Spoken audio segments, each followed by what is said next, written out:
হয়েছিল এবং একজন আহত হয়েছিল, সে আজকে পঙ্গুত্ব বরণ করেছে।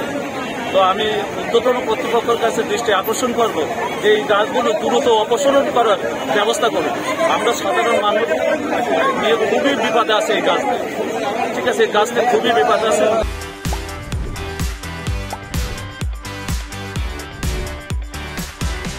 কবে ফেরবেন যে এই দুই ধারের রাস্তার পরিত্যক্ত গাছ বিকলাঙ্গভাবে আছে, মরে গিয়েছে, এগুলোতে নিষ্কাশন করার জন্য অন্তত পরিবেশবাসীদের অত্যন্ত সাড়া জাগা উচিত।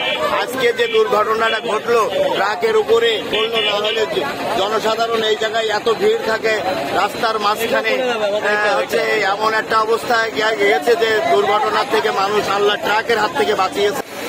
বেনাপোলে যাচ্ছে আমার গাড়ি নিয়ে, হঠাৎ করে রাস্তায় এই গাছটা পড়ছে, এরপরে আমি প্রতিনিন্দা জানাই সরকারের বা আমাদের রোডের গাছগুলো জানি না থাকে।